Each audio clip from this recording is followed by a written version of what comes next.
All right, today I'm really excited to show you this new welder I picked up. This is a matrixing welder. This is a 205 amp AC/DC TIG welder with tons of features. And today we're going to run it through all the processes.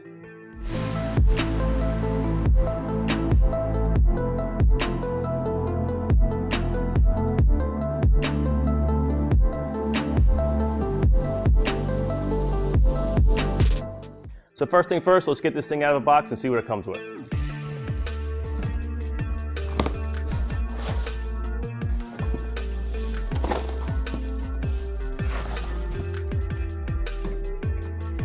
At first glance, this is a really nice looking machine. You got your cover over your display screen. It does have a 4.3 inch LCD screen, which is pretty nice. And down here we have our gas input, our negative, and this is your 2-prong and your 5-prong connector for your foot pedal.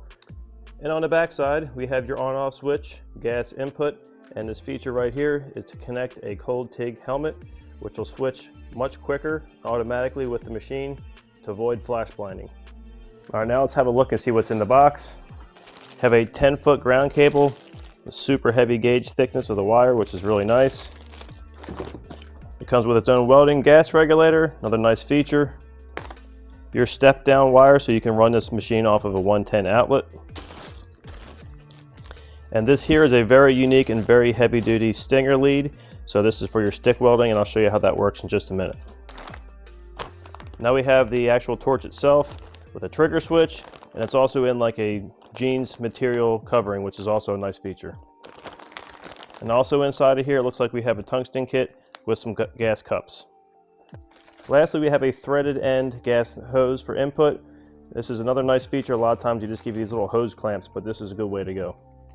All right, taking a closer look at the stinger, this is something really nice to hang on to, and normally there's these little clamp versions. Now this has a hole in the end of it for your 45, as well as your straight angle or your 90 degree. Now you just put this in the end here, and you'll spin this thing around until it locks itself in place, and you're ready to weld.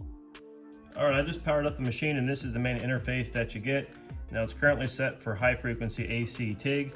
Now if we select over here, we'll go to AC1. This is lift TIG, DC, high frequency TIG, and then we have lift TIG.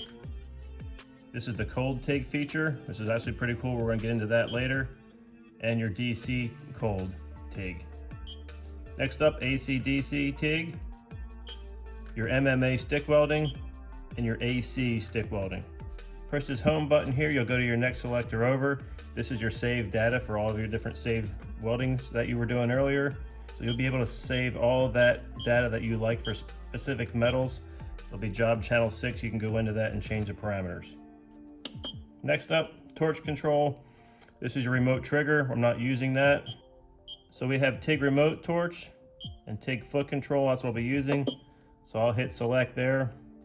Now if we press this gear button over here, this will bring up this menu over here. So we're currently in 2T. We can change it to 4T. If you're not familiar with it, you have to click the button to start welding, and then you have to click it to stop welding. It's kind of difficult, so I normally just leave that in 2T. Next off, we have pulse welding. You're going to want that at some point, and those are the parameters you can adjust there. I'll show you that in just a minute. But at the moment, we're going to leave that to off. This is trapezoidal wave for AC welding. Really cool how you can just program through and change the actual wave signal in your AC welding. So this goes to square wave and triangular wave, sine wave, and back to square wave again. All right, now to set up your arc pattern. So I currently have this machine set to DC TIG, high frequency TIG. It's already set on job 1, so it'll automatically save this.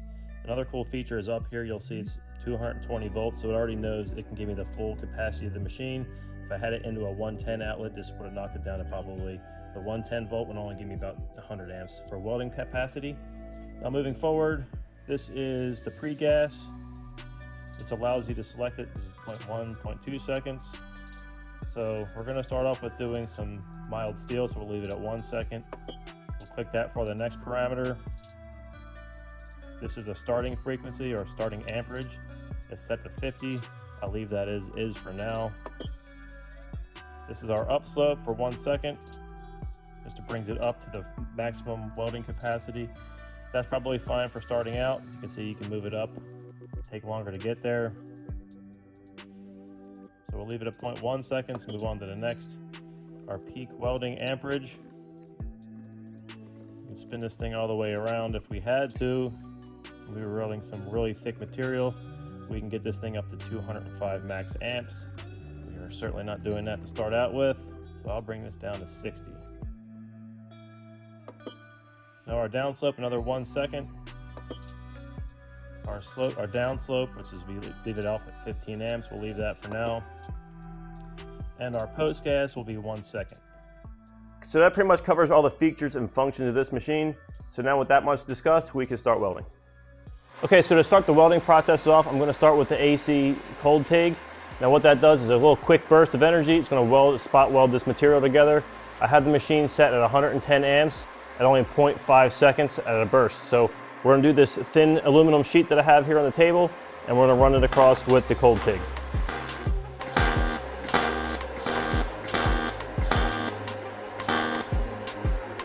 All right, there that is, all finished up after the cold TIG process. Actually, it looks pretty good. I'd pick it up and flip it over for you, but I'm sure it's quite hot, so let's take a quick test at it here. Yeah, too hot to flip so far. And there is the reverse side of that piece of aluminum. I guess if you wanted to, you could come back across here and just cold TIG all the way across the back side as well. All right, next up, since I did the aluminum so well, we're going to switch over. Now I have the machine set on DC cold TIG. I have it set at 115 milliseconds and 200 amps. And for welding, we're going to be doing this little sheet of stainless steel, and we're going to cold tack that all the way together.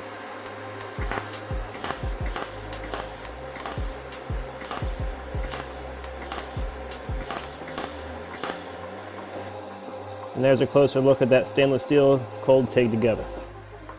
All right, moving on, I now have this 3/16 inch thick aluminum.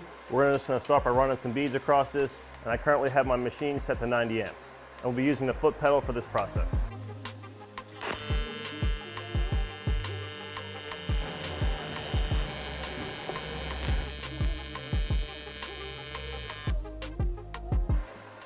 All right, so here's a closer look at that weld after my first pass. So now we're just going to do another run, just so I can get my pattern down a little better.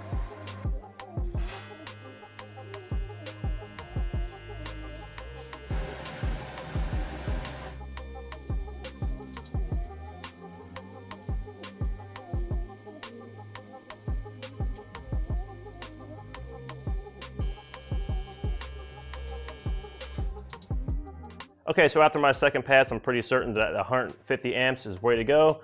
Now moving on, I do have a small project. So what I've done was cut up these 3/16 pieces. They are all in 3-inch squares. And what we're gonna do is make a cube. So we're gonna weld all the corners all the way around this thing, and then we're gonna weld up a complete box.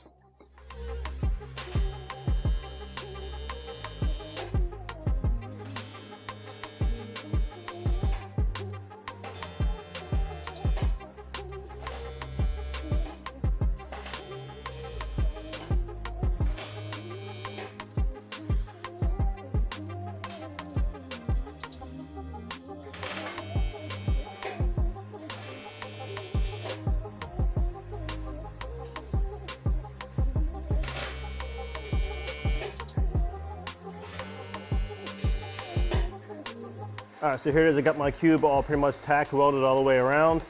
And now with that much done, we can come back with the machine and we can do full passes all the way around the perimeter of this thing. All right, so before we start, here's a quick run through on my setting. Here is our pre-gas. I have 0.1 seconds. Moving over to our starting amps being 80. Upslope will take 0.2 seconds. The peak power is at 140. AC frequency I have set at 160 hertz. Balance being 25%. And the downslope is at 1 second, 0.1 second. And the stopping amperage is 15 amps. And followed by a 0.4 second post gas.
All right, so here it is all welded up. Now let this thing cool a little bit, but the machine did amazing.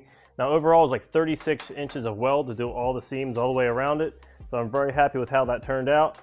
I haven't cleaned up the metal at all, so overall it came out really well. Very happy with the arc stability of the machine. Arc initiation every time was spot on. Now here's just a closer look at the final product. I'll leave a link up above so you can see the full build process. So now we're gonna move on to something else. I have to make something for my car, which is a battery hold down. Let me show what we got. Okay, so the battery hold down is about as simple as it gets. This is the hold down plate. Now the battery itself will run along here, and all I need to do is add this little 90-degree that'll go onto the bottom of it, and that's gonna keep the battery from jumbling around. So I've reset the machine. I now have it set to 65 amps, and we're gonna give this a weld.